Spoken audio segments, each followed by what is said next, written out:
र सरले यो समय हुनेछ सर बाँकी समय मैले सरलाई सुम्पेँ। Okay, thank you. Sabhijanalai Jai Masih. Right. So let's continue our topic on eschatology. हाम्रो एस्काटोलोजी विषयलाई निरन्तर हामी अगाडि बढाउने छौं। So for those people who are joining newly, I just want to give the reminder. So we have been studying on the series of eschatology. जो भर्खरै नयाँ आज मात्र जोडिनु भएको छ तपाईहरुको लागि सानो फेरि पनि म अनि हामीले पढिरहेको विषयको विषयमा जानकारी दिलाउन चाहन्छु। So eschatology means the study of last things.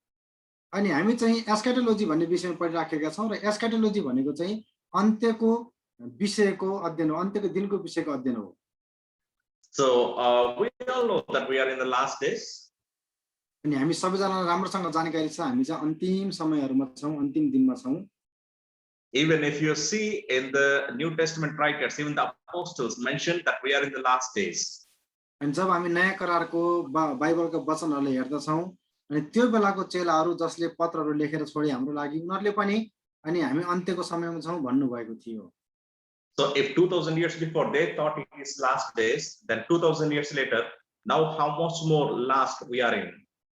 यदि 2000 वर्ष अगाडि नै उहाँहरुले हामी अन्त्यको समयमा छौं भन्ने हुनुहुन्थ्यो भने अहिले त हामी लगभग 2000 वर्ष पछि छौं, झन् कति अन्तको समयमा हामी आइपुगिसकेका छौं होला त। So we have studied that in the eschatology there are main three theologies basing on when Christ is going to come. Everybody believes that Christ is going to come, but depending upon when Christ is going to come, there are three theologies or doctrines. अनि हामी सबैलाई राम्रोसँग जानकारी छ र विश्वास छ प्रभु येशू एक दिन फेरि हामीले लिनको लागि आउनेवाला हुनुहुन्छ।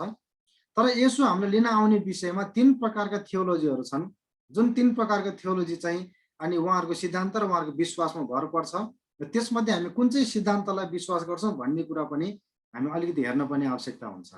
So we already have seen not only Christians, even Muslims also wait for the second coming of Jesus Christ. They believe in second coming of Jesus Christ.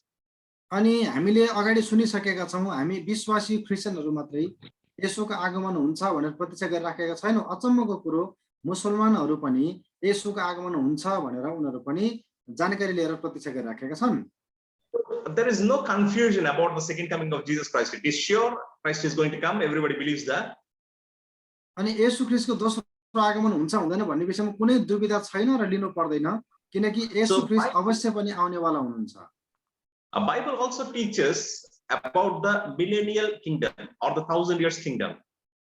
अनि बाइबलले हामीलाई हजार वर्षको राज्यको विषयमा पनि सिकाएको जसलाई हामी नेपालीमा चाहिँ सहस्राब्दी भनेर पनि भन्न सक्छौं। But in Christian field there is a little confusion regarding when is Christ coming going to happen, before the millennial kingdom or after the millennial kingdom. अनि यो सहस्राब्दीको विषयमा अनि बाइबलमा लेखिएको छ तर पनि यस विषयमा धेरै प्रकारको दुविधाहरू छन्। अब हजार वर्षको राज्य भन्दा पछाडी मात्रै येशूको आगमन हुन्छ कि हजार वर्षको राज्य भन्दा अगाडि नै येशू आउनुहुन्छ भन्ने विषयमा थुप्रै दुविधाको कुराहरू रहेका छन्। So we have seen there are three types of teachings regarding it. First one is amillennialism, second one post millennialism, and third one pre-millennialism. अनि यस विषयमा तीन प्रकारका मुख्य सिद्धान्तहरू छन् भनेर हामीले अगाडि पनि हेरिसकेका छौं र त्यस तीनवटा मध्येमा पहिलो ए मिलेनियलिजम, दोस्रो चाहिँ पोस्ट मिलेनियलिजम र तेस्रो चाहिँ प्री मिलेनियलिजम भनेर तीन प्रकारका सिद्धान्तहरू छन् भनेर हामीले अध्ययन गरिसकेका छौं। And we have already seen these three theologies are backed by even early church fathers and also the present famous theologians. अनि हामीले हेरिसक्यौं यो तीन प्रकारका मुख्य यानी सहस्राब्दीको विषयको सिद्धान्त चाहिँ त्यस बेलाका धर्मपिताहरू मण्डलीका धर्मपिताहरूले पनि यस कुरालाई विश्वास गर्थे र अहिलेका आधुनिक समयका कतिपय ईश्वर शास्त्रीहरूले पनि यसलाई विश्वास गर्नुभएको छ। कुनै न कुनै सिद्धान्तलाई उहाँले जोड दिनु भएको छ। So the question is, when is Christ coming? Before the millennial kingdom or after the millennial kingdom? अब हाम्रो मुख्य प्रश्न के छ भने अब यो मिलेनियल राज्य भन्दा अगाडि वा सहस्राब्दी भन्दा यानी हजार वर्षको राज्य भन्दा अगाडि येशूको आगमन हुन्छ कि हजार वर्षको राज्य पछि हुन्छ त भन्ने कुरा हाम्रो चाहिँ मुख्य प्रश्न हो। So we have already seen even in these three basic teachings there are many sub teachings. अनि हामीले अगाडि यस विषयमा पनि हेरिसकेका छौं। यस तीनवटा मुख्य सहस्राब्दीको विषयमा 1000 वर्ष राज्य विषयमा तीनटा मुख्य सिद्धान्तहरू छन्। यस तीनटा मुख्य सिद्धान्तको पनि थुप्रै हाँगा बिगा सिद्धान्तहरू छन्।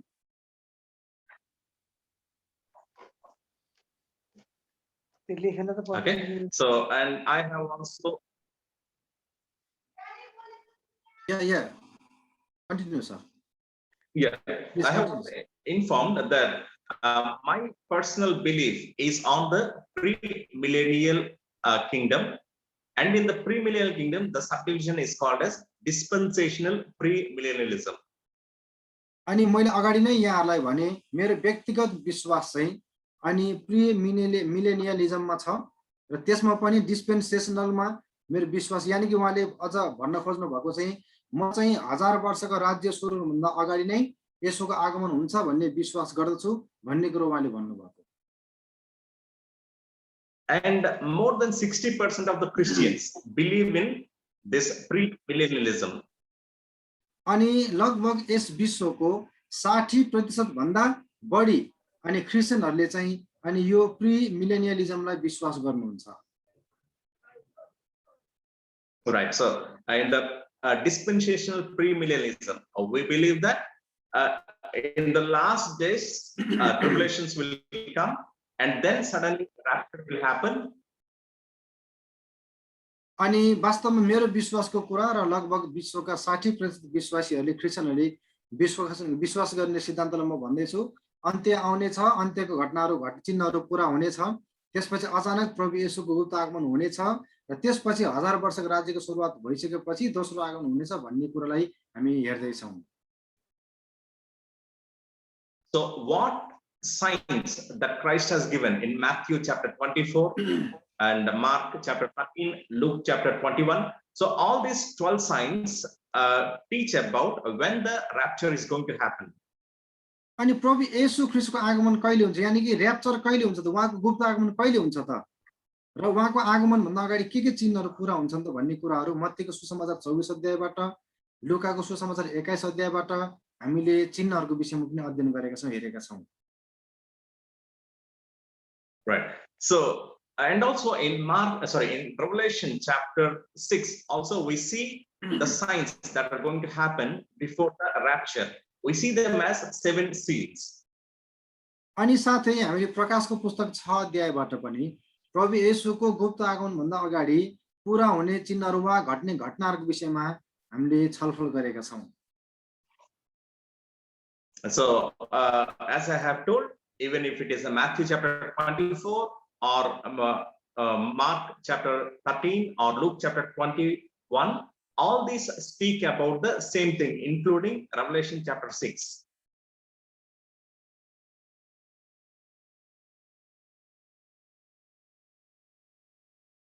No voice?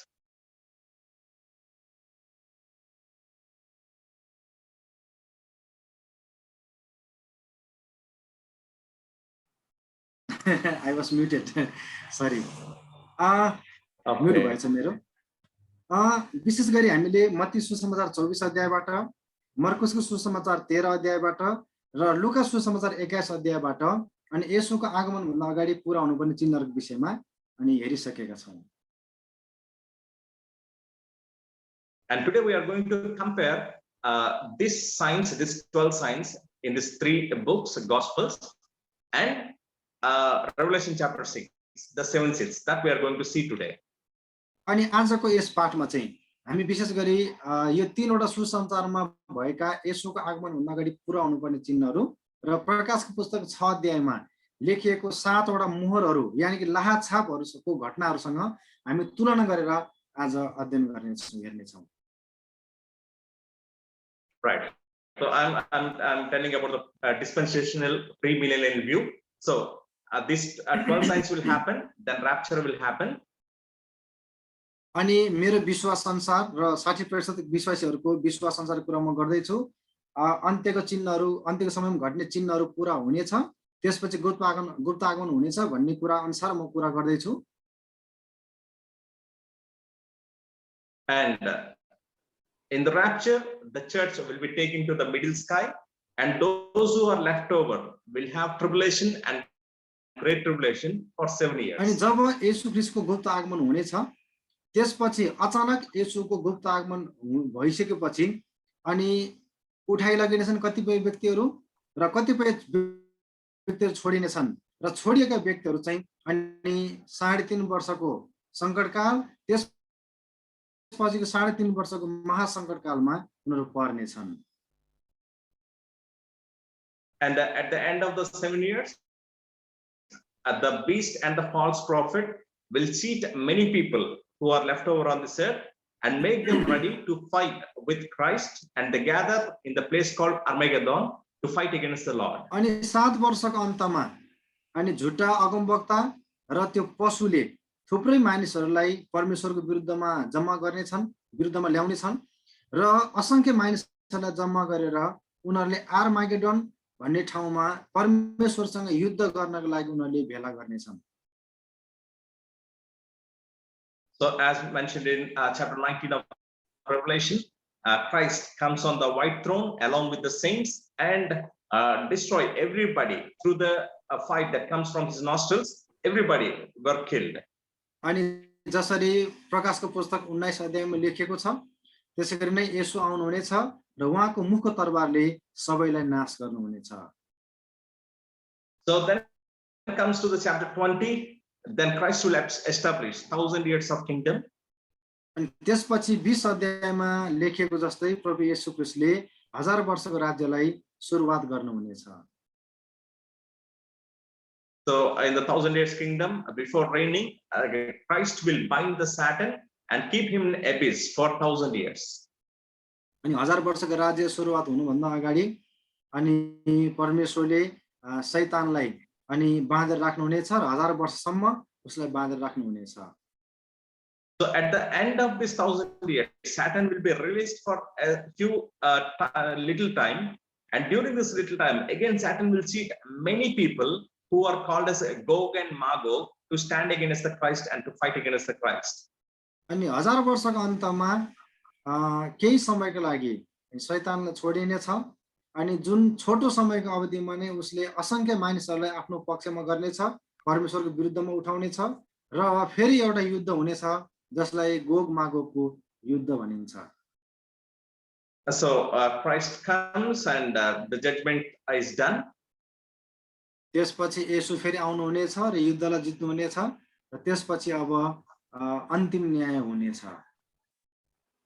Right. So those whose names are written in the book of life will go to heaven, and whose name cannot be found in the book of life will go to hell. अनि जसको नाम जीवनको पुस्तकमा लेखिएको छ उनीहरू स्वर्ग जानेछन् र जीवनको पुस्तकमा नाम नलेखिएकोहरू नरक जानेछन्. Right. So this is the belief of the dispensational pre-millennial teaching. अनि यो चाहिँ वास्तवमा डिस्पेन्सेसनल प्री-मिलेनियलिजमको अनि सिद्धान्त हो यो जुन विषयमा अहिले हामी हेर्दै छौं. Right. So now let us see about the signs that are going to happen before the rapture. अब र्याप्चर भन्दा अगाडि अनि के घटना घट्छ त हामी त्यसलाई हेरौं. अब गुप्त आगमन भन्दा अगाडि घट्ने घटनाहरूलाई फेरि एकचोटि हामी हेरौं. So about the time before the rapture, Jesus said it will be like the days of Lot. It will be like the days of Sodom and Gomorrah during its destruction. अनि येशूले भन्नुभएको छ अनि त्यो दिन चाहिँ अनि लोतको दिन जस्तै हुनेछ र सदोम र गमोराको जस्तै दिन हुनेछ भनेर येशूले भन्नुभएको छ. So the similarities between the days of days of Noah, days of Lot, and this days of Sodom and Gomorrah, the similarities is people were busy in their own things. अनि वास्तवमा येशूले भन्नुभएको त्यो दिन चाहिँ लोतको दिन जस्तै हुनेछ र नोआको दिन जस्तै हुनेछ भनेर जसरी येशूले भन्नुभयो वास्तवमा त्यहाँ दुईटै घटनामा हामी हेर्दैछौं. मानिसहरू सबै आफ्नो काममा बिजी व्यस्त भएको कुराहरू त्यहाँ लेखिएको छ. Right. So people are very much busy giving to marriages and getting into marriages. अनि ती दिनहरुमा चाहिँ मानिसहरू विवाहबारी गर्नमा विवाह दिने विवाह गरिदिने यस प्रकारको कुराहरुमा बडो व्यस्त भएको कुरा त्यहाँ लेखिएको छ.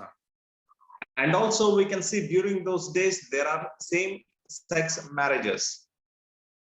अनि त्यस बेलामा हामी हेर्दछौँ अनि थुप्रै प्रकारका अश्लील प्रकारका सम्बन्धहरू त्यो बेलामा भएको थियो। So male marrying male, female marrying female, these things are accepted during those days. We can see in the Sodom and Gomorrah the incident of Lot. अनि त्यो बेलामा चाहिँ पुरुषले पुरुषसँग विवाह गर्ने कुराहरू स्वीकार्य थियो अनि स्त्रीले स्त्रीसँग विवाह गर्ने कुराहरू शारीरिक सम्बन्ध राख्ने कुराहरू चाहिँ त्यो बेलामा स्वीकार्य थियो। Right. So even the same things are happening these days. People are not caring about what God thinks. People are thinking only about themselves.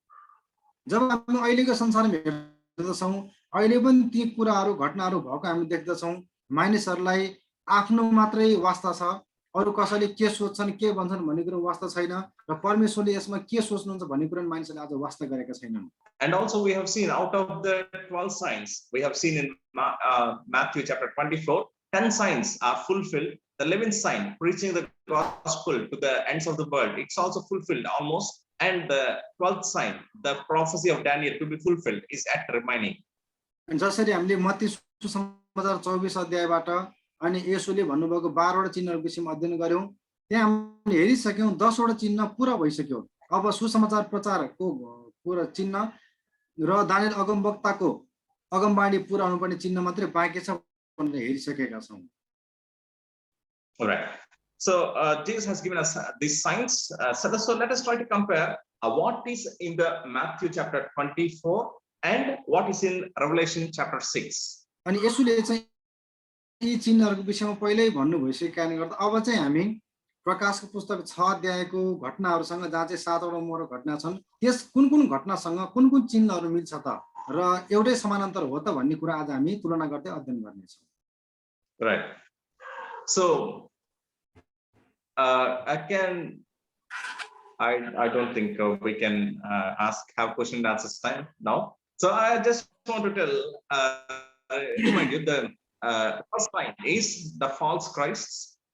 अनि हामीले हेर्यौं 24 वटा 12 वटा चिन्ह मध्ये सबभन्दा पहिलो चिन्ह चाहिँ झुटा ख्रीष्टहरू देखा परिन्छन् भन्ने थियो। So we have divided this signs into 4 categories. First are preliminary, second one beginning of birth pains, intermediary and final. अनि यहाँ जानकारी छ हामीले यो 12 वटा चिन्हलाई 4 वटा समूहमा विभाजन गरेका थियौं।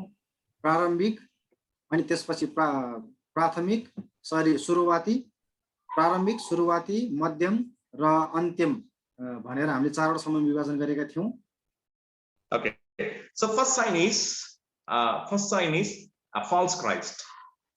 अनि त्यसमा हामीले हेरेका थियौं सबभन्दा पहिलो समूहको पहिलो नम्बरको चिन्हमा यसमा चाहिँ झुटा ख्रीष्ट भनेर लेखिएको थियो। So let us compare it with Revelation chapter 6. Let's read from verse 1 and 2. Let's read 1 and 2 also. अनि यो झुटा ख्रीष्टको चिन्हलाई हामी प्रकाशको पुस्तक 6 अध्यायमा हामी 1 पददेखि नै अध्ययन गरेर तुलना गर्नेछौं। 1 पददेखि म पढ्छु। जब थुमाले ती 7 मध्ये एउटा मोहर तोड्नु भएको मैले देखेँ, तब 4 जीवित प्राणीहरू मध्ये एक जनाले मेघ गर्जन जस्तो आवाजले यसो भनेको मैले सुने, आऊ। अनि मैले एउटा सेतो घोडा देखेँ, त्यसमाथि सवार हुनेसित एउटा धनु थियो र त्यसलाई एउटा मुकुट दियो अनि त्यो विजयी भएर विजय गर्न निस्कियो। Okay. So here we see when the first seal was opened, a man on the white horse. यहाँनिर हामी हेर्दछौं जब पहिलो मोहर तोडियो अनि एउटा मानिस सेतो घोडामाथि सवार भएको त्यहाँ लेखिएको छ। So when we see the white horse, generally we think about Jesus Christ. जब हामी सेतो घोडा भनेर लेखेको पाउँदछौं बाइबलमा, तुरुन्तै हाम्रो मनमा चाहिँ यो चाहिँ येशूको विषयमा लेखेको हो भन्ने कुरा आइहाल्छ। Right? So but actually he is not Christ. तर यतिखेर 6 अध्यायमा लेखेको यो सेतो घोडामाथि सवार चाहिँ येशू ख्रीष्ट होइन। So we see in Revelation chapter 19 verse 11, we see Jesus coming on the white horse there. Revelation 19 verse 11. जब हामी प्रकाशको पुस्तक 19 अध्याय 11 पद पढ्छौं अनि त्यहाँ पनि सेतो घोडामाथि सवार एकजना व्यक्तिको विषयमा लेखेको छ अनि त्यो घटनामा चाहिँ येशू नै हो फेरि। Right. But here in Revelation chapter 6, where we are seeing the first seal, it is not Christ, it is false Christ. तर 6 अध्यायमा लेखेको पहिलो मोहर तोडिसकेपछिको सेतो घोडा चाहिँ येशू ख्रीष्ट होइन, तर झुटा ख्रीष्ट चाहिँ हो। So he's holding a bow and he was given a crown and he rode out as a conqueror bent on conquest. अनि उसले चाहिँ एउटा धनु बोकेको थियो र उसलाई मुकुट दिइयो र विजयी भएर विजय गर्न निस्कियो। So here we compare even with the second sign of the Matthew chapter 24. The second sign is wars and rumors of wars. अनि यो पहिलो मोहरको घटनासँग हामी मत्ती सुसमाचार 24 अध्यायको पहिलो चिन्ह त हामीले भन्दाहरुको हल्लाहरु सुन्नेछौं भन्ने चिन्ह पनि यसमा मिल्छ, पूरा हुन्छ। So the man on this white horse given a bow and he is going to conquer the people. किनकि यो सेतो घोडामा सवारलाई धनु दिएको छ र मानिसहरूलाई जित्नको लागि विजय हुनको लागि उसलाई पठाइएको छ। So this white horse time is a resemblance of in the last times there will be a nation or a king or a president or somebody who will be telling I'll be bringing peace, but his inward desire is not bringing peace. He wants to gather people for himself. अनि यो सेतो घटनाको अनि सेतो घोडाले चाहिँ के घटना जनाउँछ भने अन्त्यको समयमा एउटा यस्तो देश वा व्यक्ति वा समूह खडा हुनेछ जसले चाहिँ शान्तिको नारा लगाउनेछ र यो विश्वमा म शान्ति ल्याउँछु भनेर शान्तिको नारा लिएर उ अगाडि बढ्नेछ। So today also we are seeing that many things are moving towards a one world government, one world currency. So everything one world. So they're keeping the outwardly, the thing they're saying is, if we want peace, we should not have differences. We make world as one, we make currency as one, we make everybody as one. But their actual desire is not unity. Their actual desire is conquering power. यद्यपि त्यो घोडाले त्यो सेतो घोडाले चाहिँ सेतो घोडामा सवारले वा सेतो घोडाले अनि शान्तिको नारा लिएर अगाडि बढ्नेछ, तर उसको भित्री मनसाय चाहिँ विश्वमाथि विजय हुने उसको एउटा मनसाय रहनेछ, पक्का मनसाय रहनेछ।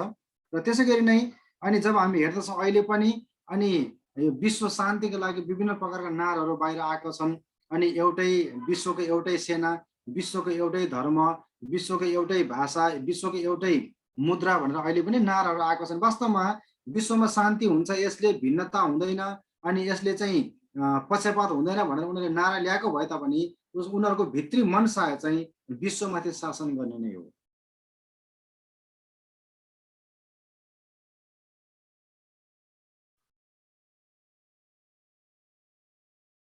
सर ला सर त अड्किनु भयो त।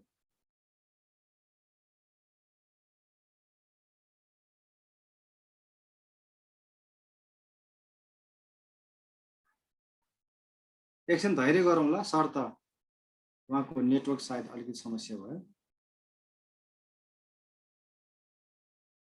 मैले अनुवाद अलि लामो गर्दिएको नेटले पो न्यू खोजे जस्तो छ।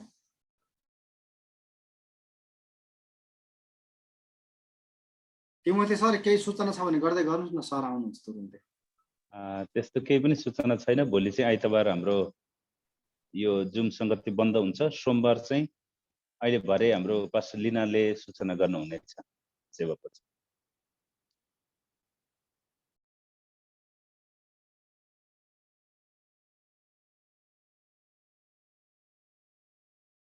सरको अझै नेटले साथ दिएको छैन।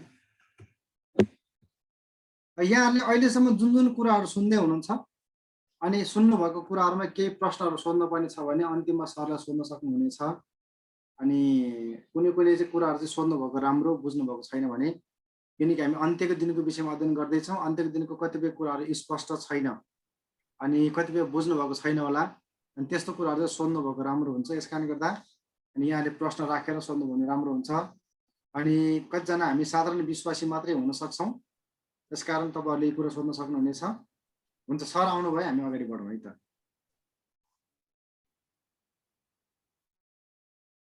सर ल फेरि अड्किनु भयो।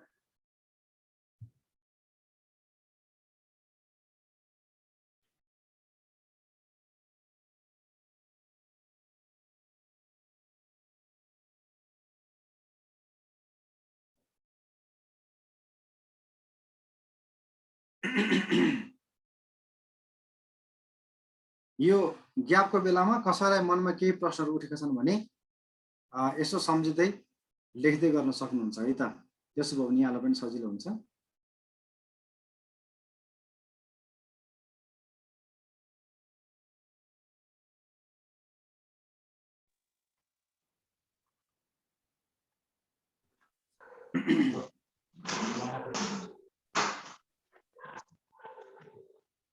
Yes, I'm sorry. हुन्छ हुन्छ sir. Can we continue? Yeah okay sir. Right. Okay. Right. So the first seal we can compare with the first two signs of the Matthew chapter 24. अनि प्रकाशको पुस्तकको 6 अध्यायको यो पहिलो मोहर तोडेपछि घटेको घटनासँग अनि देखा परेको सेतो घोडाको घटनासँग हामी मत्ती सुसमाचार 24 अध्यायमा भएको दुईवटा 1 नम्बर र 2 नम्बर चिन्हसँग हामी तुलना गर्न सक्छौं, एउटै हो भन्न सक्छौं। Right. So let's read verse 3. आउनुहोस् हामी प्रकाशको पुस्तकको 6 अध्यायको अनि 3 पद पढ्ने छौं र यानी कि दोस्रो मोहरको विषयमा हामी पढ्ने छौं। तब उहाँले दोस्रो मोहर तोड्नु भयो। तब दोस्रो जीवित प्राणीले आऊ भनेको मैले सुने। अर्को एउटा उज्जवल रातो घोडा बाहिर निस्कि आयो। मानिसहरूले एउटा अर्काको हत्या गरून् भनी यस घोडा सवारलाई पृथ्वीबाट शान्ति हरण गर्ने अख्तियार दिइयो। त्यसलाई एउटा ठूलो तरबार दिइयो। Right. So when the second seal was opened, there is a red horse. जब दोस्रो मोहर तोडियो एउटा रातो घोडा देखा पर्यो। So white is a symbol for peace, but red is a symbol for danger or blood. सेतो चाहिँ शान्तिको प्रतीक हो भने रातो चाहिँ खतराको प्रतीक हो, खतराको संकेत हो। So this is the symbol for the war. We can see the person who is sitting on the red horse is given the power to take peace from the earth and to make people kill each other. To him was given a large power. जब हामी हेर्दछौं नि दोस्रो मोहर तोडेर निस्केको सेत रातो घोडामाथि सवार व्यक्तिलाई अनि पृथ्वीबाट शान्ति हरण गर्ने अनि उसलाई चाहिँ अधिकार दिएको छ र अनि एक अर्काको हत्या गर्ने पनि अधिकार उसलाई दिएको छ र त्यसैगरी उसको हातमा एउटा ठूलो तरबार पनि दिएको छ। So we can compare this with the third sign, the nations against nations and the people against people. We can compare it with this third sign of Matthew chapter 24. अनि यो रातो घोडाको घटनालाई हामी मत्ती पुस्तक 24 अध्यायको अनि राज्यको विरुद्धमा राज्य खडा हुनेछ अनि देशको विरुद्धमा जातिको विरुद्धमा जाति खडा हुनेछ भन्ने चिन्हसँग हामी तुलना गर्न सक्छौं, एउटै हो। Right. So let's read verse 5 and 6. आउनुहोस् हामी 5 र 6 पदलाई पढ्ने छौं। म 5 र 6 पद पढ्दिने छु। जब उहाँले तेस्रो मोहर तोड्नु भयो, तेस्रो जीवित प्राणीले आऊ भनेको मैले सुने। मैले एउटा कालो घोडा देखेँ। घोडा सवारको हातमा एउटा तराजु थियो। ती चार जीवित प्राणीका बीचमा एउटा आवाजले यसो भनेको मैले सुने, एक दिनको ज्यालामा 1 किलो गहुँ र एक दिनको ज्यालामा 3 किलो जौ, तर तेल र दाखमधलाई हानि नगर्नु। Right. So here we see the black horse. In his hand is the scales. So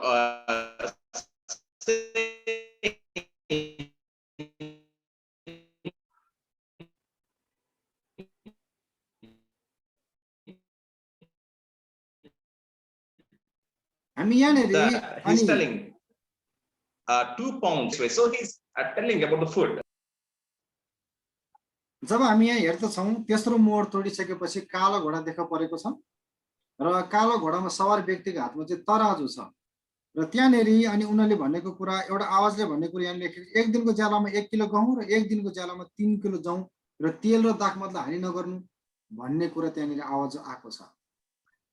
So this black horse is a time period where there is a shortage of food. अनि यो कालो घोडाले चाहिँ त्यस्तो प्रकारको एउटा समय अवधिलाई जनाउँदछ, घटनालाई जनाउँदछ जहाँ चाहिँ अनाजको कमी भएको छ, अनाजको कमी। So it is the symbol for the famines, which we see in the Matthew chapter 24. अनि यो घोडाले चाहिँ वास्तवमा अनिकाललाई जनाइराखेको छ, जुन चाहिँ मत्तीको पुस्तक 24 अध्यायमा हामीले पढिसक्यौं। So there is already the inflation, the rates of the food products are going high. अनि जरुर अनाजको कमी सुरुदेखि नै भइराखेको छ, अहिले पनि अनाजको कमीहरू बढिराखेको छ। So there is a shortage of food in the world. अनि विश्वमा आज अनि अनाजको कमी हुँदै गएको छ। So we have already seen in the previous class that the fields are changed into the housing plots. The fields are changing into the factories. So the population is increasing, the food production is decreasing. हामीले अगाडि नै हेरिसक्यौं अनि अन्न फलाउने जमिनहरू चाहिँ आज घरमा परिवर्तन भएको छ। अन्न फलाउने जमिनहरुमा फ्याक्ट्रीहरू खोलिराखेका छन्। मानिसको संख्या चाहिँ दिनदिनै बढ्दै छ, तर खेतीयोग्य जमिनको संख्या घट्दै छ भनेर हामीले अगाडि पनि हेरिसक्यौं। Right. So this third sign, third seal or the black horse is symbol for famines. Then let's come to the fourth one. हामी हेर्दैछौं यो तेस्रो घोडाले चाहिँ अनि अनिकाललाई जनाइराखेको छ। Right, the fourth seal. Let's read verse 7 and 8 of Revelation chapter 6. चौथो मोहरको विषयमा हेर्ने छौं। प्रकाश 6 अध्यायको 7 र 8 पदलाई म पढ्दिन्छु। जब उहाँले चौथो मोहर तोड्नु भयो, तब चौथो जीवित प्राणीले आऊ भनेको मैले सुने। मैले पहेँलो घोडा देखेँ र घोडा सवारको नाउँ चाहिँ मृत्यु थियो र पाताल चाहिँ त्यसको पछि लागेको थियो।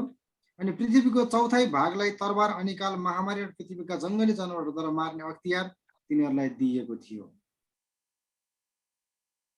Right. So the pale horse is a symbol for sickness or the disease. पहेँलो घोडा चाहिँ बिमारी र रोगको संकेत हो, चिन्ह हो। Right. So here it is written, they were given power over the fourth of the earth to kill by sword, famine and plague, and by the wild beast of the earth. अनि त्यहाँ लेखेको छ अनि पृथ्वीको 1/4 भागलाई तरबार, अनिकाल, महामारी र पृथ्वीका जंगली जनावरद्वारा मार्ने अख्तियार अनि तिनीहरूलाई दिइयो। Right. So this time the fourth seal, the pale horse, is a symbol for the sickness, diseases and death.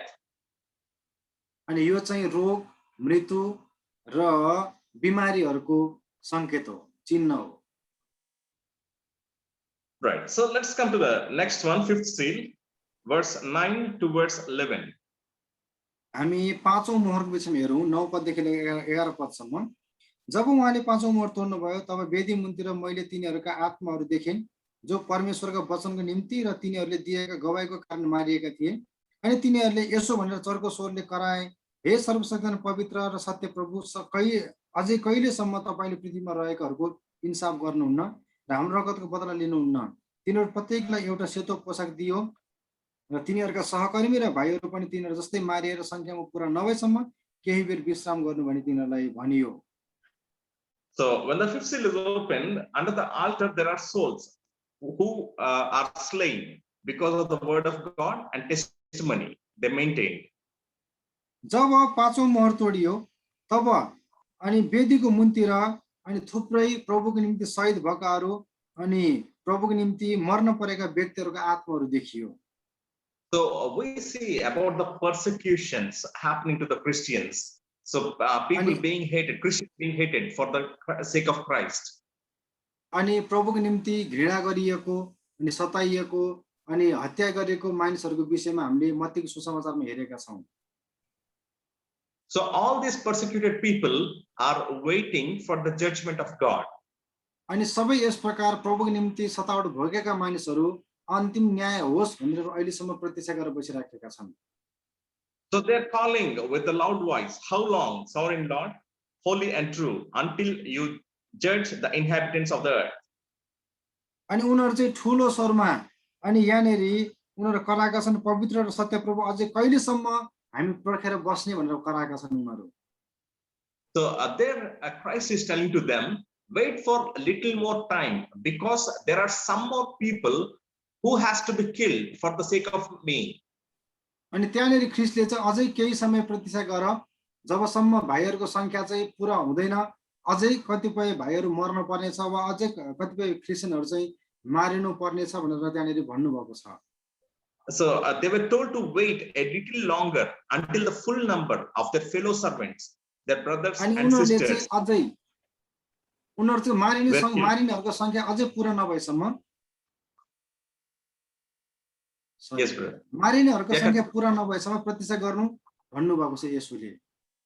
right. So still judgment is waiting. Still the rapture is waiting. Maybe because you and I may need to die for Christ. अनि अहिलेसम्म गुप्त आगमन भएको छैन, यानी कि येशूको गुप्त आगमन किन नभएको होला भन्दा अझै पनि कतिजना व्यक्तिहरू प्रभु निम्ति शहीद हुनु बाँकी छ, त्यही भएर सायद अहिलेसम्म गुप्त आगमन भएको छैन। So when I say you and I may need to die for Christ or become martyrs for Christ, I hope you are not worried to die for Christ, but take it as a privilege to die for Christ. जब मैले तपाईँ र मेरो मृत्यु हुनुपर्छ त्यसपछि मात्रै येशूको आगमन हुन्छ भन्ने कुरो शब्द प्रयोग गर्दैछु, अनि तपाईहरु चाहिँ तपाईँ र म मर्नुपर्छ भन्ने शब्दले गर्दा चिन्तित नहुनुहोस्। तपाईँ र म प्रभु निम्ति मर्न पाउनु भनेको त यो त बडो आशिष कुरा हो। So what better way to die than to die for Christ? What is there more? अनि येशूको निम्ति मर्न पाउनु भन्दा राम्रो कुरा के होला र, उत्तम कुरा के होला र यस संसारमा? Right. So in the fifth sign, we see about the persecutions of the त्यसकारण यो Christians. पाँचौं मोहरको घटना चाहिँ अनि सतावट, घृणा अनि हत्या गरिनु यो चिन्ह पूरा हुन्छ मत्तीको पुस्तकको। Right. So after the fifth sign, let's come to the sixth seal here. हामी छैठौं मोहरमा जाने छौं। तब उहाँले छैठौं मोहर तोड्नु भयो, तब मैले ठूलो भूकम्प गएको देखेँ, सूर्य भाँगरा जस्तो कालो भयो र पूर्णिमाको चन्द्रमा रगत जस्तै रातो भयो, अनि अन्जीरको रुखलाई बतासले हल्लाउँदा नपाकेको फलहरू झरे चाहिँ आकाशका ताराहरू पृथ्वीमा खसे, आकाश चाहिँ चर्मपत्रको मुठो बेरिए चाहिँ लोप भयो र हरेक टापु र पहाड तिनीहरूका आफ्नो ठाउँबाट हटेर गए। तब पृथ्वीका राजाहरू, राजकुमारहरू, जनरलहरू, धनीहरू, बलियाहरू, हरेक दास र स्वतन्त्र मानिसहरू पहाडको गुफाहरूमा र चट्टानहरू हुँदो लुके। तिनीहरूले पहाडहरू र चट्टानहरूलाई भने, हामी माथि खस र सिंहासनमा विराजमान हुनुहुनेको मुहारबाट र थुमाको क्रोधबाट हामीलाई लुकाओ, किनकि उहाँहरूका क्रोधको ठुलो दिन आएको छ, यसको अघि को खडा हुन सक्छ। Right. So after reading this, let us turn our Bibles to Matthew chapter 24. हामी हाम्रो बाइबललाई मत्ती सुसमाचार 24 अध्यायमा पल्टाउँ एकचोटी। Let's read from verse 29. Let's read from verse 27. 27. म 27 पदलाई पढ्दिने छु। किनकि जसरी 27 to बिजुली 29. 27 देखि 29 सम्म, किनकि जसरी बिजुली पूर्वबाट चम्कँदा पश्चिममै उज्यालो हुन्छ, त्यसरी नै मानिसको पुत्रको आगमन हुनेछ। जहाँ सिनो छ त्यहाँ गिद्धहरू पनि जम्मा हुन्छन्। ती संकटका दिनको तुरुन्तै पछि सूर्य अँध्यारो हुनेछ र चन्द्रमाले आफ्नो चमक दिने छैन र ताराहरू आकाशबाट खस्नेछन् तथा आकाशका शक्तिहरू हल्लाइनेछन्। तब मानिसको पुत्रको चिन्ह आकाशका शक्तिहरू हल्लाइनेछन् भयो। All right. So if you see the following verses, the same thing. What is mentioned in the Revelation chapter 6, the same things are mentioned even in the Matthew chapter 24. अनि भर्खरै पढ्यौं प्रकाशको पुस्तक 6 अध्यायमा हामीले भर्खरै पढेको वचन लगभग अनि 12 पददेखि लिएर अनि 17 पदसम्म पढेको वचन हामी हेर्यौं। प्रकाशको मत्तीको सुसमाचारमा पनि 27 देखि 29 पदमा त्यही कुराहरू लेखिएको छन्। So shall we also read verse 30 to 31, 30 and 31. अनि 30 र 31 पनि म पढ्ने छु। तब मानिसको पुत्रको चिन्ह आकाशमा देखा पर्नेछ र पृथ्वीका सब जातिहरू विलाप गर्नेछन्। र तिनीहरूले मानिसको पुत्रलाई आकाशका बादलहरूमा शक्ति र ठुलो महिमा साथ आइरहेको देखिनेछन् र उसले आफ्नो स्वर्गदूतहरूलाई तुरैको ठुलो आवाजको साथ पठाउने छ र तिनीहरूले आकाशको एक छेउदेखि अर्को छेउसम्म चारै दिशाबाट उसका चुनिएहरूलाई भेला गर्नेछन्। So here we can see about the rapture happening. अनि यहाँनिर चाहिँ अनि गुप्त आगमन भएको घटना हामी पढ्न पाउँछौँ। So Jesus Christ coming into the middle sky, and we who are ready will be taken into the middle sky. अनि यहाँनिर येशूको आगमन मध्य आकाशसम्म भएको छ र तयारी भएकोहरू चाहिँ मध्य आकाशमा येशूलाई भेट्नको लागि निस्केका छन्, गएका छन्। So these what we have seen, the 12 signs and up to the 6th seal, these things happen before the rapture. अनि हामीले अहिले हेरेका चिन्हहरू र 6 वटा मोहरहरूको घटनाहरू चाहिँ गुप्त आगमनभन्दा अगाडि हुने घटनाहरू हुन्। Right. So let's see about the 7th seal. हामी 7औं मोहरको विषयमा पनि हेरौँ यहाँनिर। Let's turn to Revelation chapter 8. अनि प्रकाश Let's read from verse 1 to 5. 1 देखि 5 पदसम्म। प्रकाश 8 देखि 1 देखि 5 पद। जब थुमाले 7औं मोहर तोड्नु भयो तब प्राय आधा घण्टासम्म स्वर्गमा सन्नाटा छाप भयो। परमेश्वरको सामुन्ने उभिने 7 स्वर्गदूतहरूलाई मैले देखेँ। तिनीहरूलाई 7 वटा तुरै दिइयो। अनि अर्को एउटा स्वर्गदूत आए अनि सुनको धुपौरो लिएर वेदीको छेउमा खडा भए। सिंहासनको सामुन्ने रहेका सुनको वेदीमाथि सबै सन्तहरूका प्रार्थनासँग चढाउनका निम्ति तिनलाई धेरै धूप दिइयो। धूपको धुवाँ सन्तहरूका प्रार्थनाका साथ स्वर्गदूतको हातबाट परमेश्वरको सामुन्ने मास्तिर गयो। तब स्वर्गदूतले धुपौरो लिएर वेदीको आगो त्यसमा भरिदिए र पृथ्वीमा फ्याँकिदिए अनि मेघ गर्जन र आवाज र बिजुली चमकहरू उत्पन्न भई र भूकम्प गयो। Right. So after these verses we can see the 7 trumpets. अनि यसपछि हामी हेर्छौं 7 वटा तुरैहरूको घटना यहाँ लेखिएको छ। So after the church is taken to the middle sky, after the bride is taken to the middle sky, there will be the tribulation and great tribulation on the earth to the people who are left over. जब गुप्त आगमन हुनेछ र मण्डली मध्य आकाशमा उठाइ लगिनेछ, तयारी भएकोहरू मध्य आकाशमा गएर प्रभुलाई भेट्नेछन्। त्यसपछि यस पृथ्वीमा गुप्त आगमनपछि त्यसपछि पृथ्वीमा अनि संकटकाल र महासंकटकाल सुरु हुनेछ। So when the 7th seal was open, we see there was a silence in the heaven for about half an hour. जब 7औं मोहर तोडियो अनि लगभग आधा घण्टाको लागि स्वर्गमा चाहिँ एकदमै सन्नाटा भएको छ, शान्त चुपचाप भएको छ। So we know in the heaven there will be songs, praises going on. The angels will be shouting, holy, holy, holy, all the 24 hours of the day, all the 7 days of the week, continuously, all the 365 days of the year.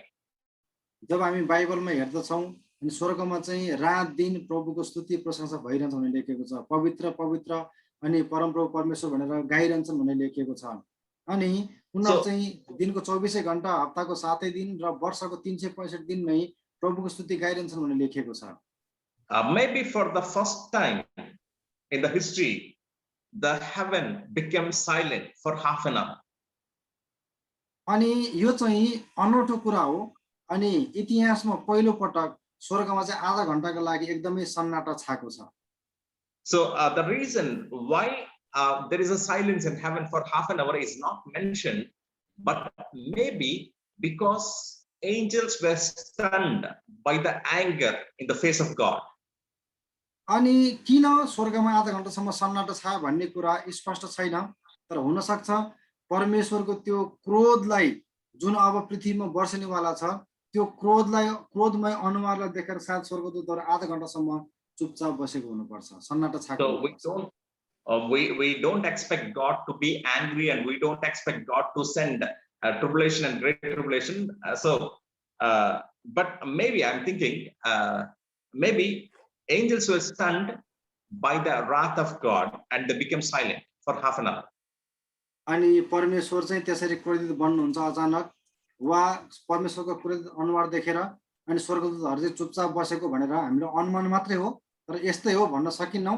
तर पनि अचम्मको कुरा स्वर्गमा इतिहासमा पहिलो पटक आधा घण्टा सन्नाटा छाएको छ। So we know God as a loving Father, but also we should understand God as a righteous judge. अनि हाम्रो परमेश्वर चाहिँ एकदम प्रेमिलो परमेश्वर हुनुहुन्छ भन्ने कुरा हामीलाई राम्रोसँग थाहा छ।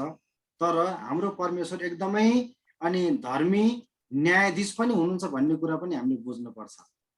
So how much he loves, in the same righteous way he will judge.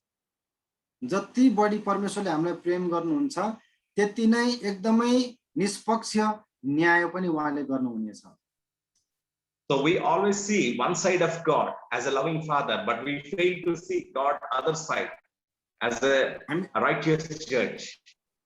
हामी सधैँ परमेश्वरको एकातर्फको गुणलाई मात्र हेरिराखेका छौँ। हाम्रो परमेश्वर प्रेमिलो एकदमै प्रेम गर्ने हुने परमेश्वर हुनुहुन्छ भनेर, तर अर्को पक्ष पनि हामीले हेर्नुपर्छ। परमेश्वरको अर्को पक्ष चाहिँ एकदमै निष्पक्ष न्यायाधीश, सानो सानो गल्ती पनि केलाउनु हुने न्यायाधीश हुनुहुन्छ भनेर हामीले बुझ्नुपर्छ। So when the time of judgment comes, he'll not show any partiality. जब न्यायको समय आउनेछ परमेश्वरले कसैलाई पनि कुनै पक्षपात गर्नुहुने छैन। So only the life that you live before God will be brought into the judgment. अनि तपाईं जसरी परमेश्वरको सामुन्ने जीवन जिउनु भयो त्यही कुरालाई मात्रै एकदमै स्पष्टसँग न्यायमा ल्याउनु हुनेछ उहाँले। So as we are seeing, the signs for the second coming are happening fast. Let us make ourselves ready. त्यसकारण येशूको अनि आगमन भन्दा अगाडि हुनुपर्ने कुराहरू चिन्हहरू सबै पूरा भइसकेका कारणले गर्दा र पूरा हुँदै गरेका कारणले गर्दा हामी चाहिँ उहाँको आगमनको लागि एकदमै तयार हुनुपर्ने आवश्यकता छ। Right. So today we have seen the comparison between the 12 signs which are written in Matthew chapter 24, Mark chapter 13, and Luke chapter 21 with Revelation chapter 6, 7 seals. अनि आजको क्लासमा हामीले मत्ती 24 अध्याय, मर्कुस 13 अध्याय र लुका 21 अध्यायमा रहेको चिन्हहरू सँग प्रकाशको पुस्तक 6 अध्यायमा भएका अनि 7 वटा मोहरको घटनासँग हामीले तुलना गरेर अध्ययन गरेका छौं। So these are the signs that are going to happen before the rapture happens. अनि येशूको गुप्त आगमन भन्दा अगाडि अनि पूरा हुने घटनाहरूको रूपमा हामीले यसलाई अध्ययन गरेका छौं, हेरेका छौं।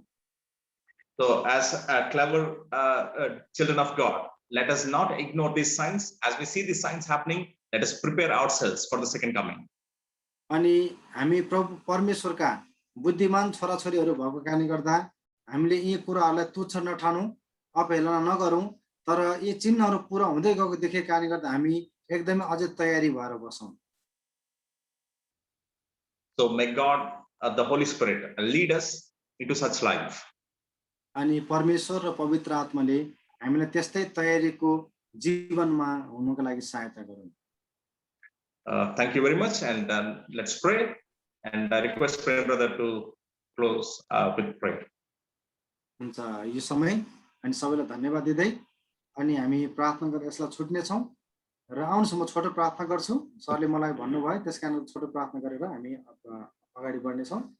स्वर्गीय पिता, हामी धन्यवाद छौं तपाईँ परमेश्वरलाई यो समय अवसर मौकाको लागि, जसरी आज हामीले तपाईँ प्रभुले भन्नुभएको चिन्हहरूलाई अनि स्वर्गमा तोडिएको 7 वटा मोहरहरूसँग तुलना गरेर अध्ययन गरेका छौं। अनि हामीले हेर्यौं दुईटै तुलनाहरू एकदमै एउटै कुरालाई जनाइराखेको छ, तर फरक फरक तवरले बुझाइएको छ, जसलाई आज हामीले स्पष्ट बुझ्न पाएका छौं। प्रभु, हामी प्रार्थना गर्छौं सम्पूर्ण हाम्रो यहाँ सुन्नु भएका अनि व्यक्तिहरूको लागि पनि एक तपाईँ परमेश्वरले सहायता गर्नुहोस्। अनि एकलाई विशेष गरी तपाईको आगमनको चिन्हहरू पूरा हुँदै गएको कारणले गर्दा अझै तपाईको आगमनमा नछुट्नको लागि, तपाईसँग जानको लागि तयारीको रीति दिनुहोस्